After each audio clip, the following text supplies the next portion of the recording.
des éléphants aux dépens de la République démocratique du Congo. Si les Ivoiriens ont souvent tremblé, c'est vrai, ces derniers matchs pour arracher leur qualification. Cette fois, ça a été un petit peu plus tranquille. Xavier, face à la RDC ce soir. Oui, ils ont mieux maîtrisé le match, même s'il y a eu cette petite alerte en début de rencontre. Après, ils ont eu des occasions en fin de première période qu'ils n'ont pas réussi à transformer. Une frappe incroyable, notamment avec sur le poteau et avec Haller aussi. Et puis après, en deuxième période, ils ont eu cette récompense, cette juste récompense avec ce très beau but. C'est une Côte d'Ivoire qu'on sent assez sereine maintenant. Après tout ce qu'elle a vécu, en fait, on a le sentiment que ces joueurs, ils disent de toute façon, il ne peut plus rien nous arriver.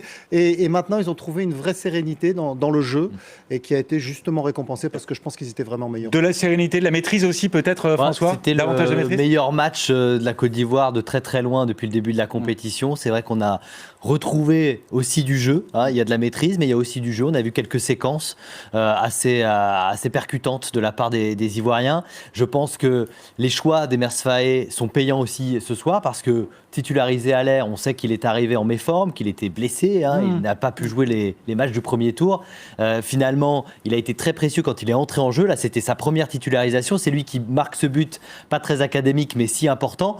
Et honnêtement, je ne pensais pas qu'il allait tenir autant de temps sur le terrain. Mais il n'est sans doute pas à 100%. Ah non, ça ne ressemble pas à Haller à 100%, ça c'est très clair, mais il a cette capacité aussi quand même de conserver le ballon, être très présent bien sûr dans le domaine aérien, il aurait pu marquer un deuxième but, bien évidemment. Et puis je pense qu'il donne beaucoup de confiance à ses coéquipiers. Je trouve qu'aussi le choix de mettre Adingra, qui avait été buteur lors du match contre le Mali, titulaire aussi, lui qui est un jeune joueur qui met un peu le feu aussi dans les défenses, ça a été récompensé. Donc en fait, pour l'instant, les choix d'Emers Faé sont à chaque fois récompensés. Quand il fait rentrer des joueurs, ça fonctionne. Là, il les a titularisés, ça a fonctionné. Et il y a d'autres choix dont on parlait hors antenne, Xavier, mais les chois de titulariser à nouveau Gradel ou encore Seri, de les avoir relancés finalement. Alors ça, c'est vraiment le propre du succès du duo, effectivement, Faé-Demel, qui ont relancé, après la phase de poule compliquée, qui ont relancé effectivement Jean-Michel Seri et Max-Alain Gradel.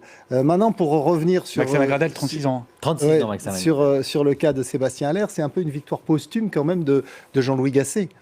Parce que Jean-Louis Gasset avait construit son équipe autour de Haller en voulant s'appuyer sur Haller, et en fait il est tombé parce qu'il n'a pas pu le faire, et qu'à l'arrivée il y a eu cette qualification vraiment chanceuse parce que la Côte d'Ivoire n'avait pas pu aligner ses meilleurs joueurs. Et là on voit que malgré 4 suspendus, l'effectif est riche, mais Haller en fait est unique, et un peu comme Giroud en équipe de France. C'est un joueur au profil très particulier, et quand vous développez un jeu autour de ce genre de profil, vous ne pouvez pas le remplacer. Vous avez d'autres très bons attaquants.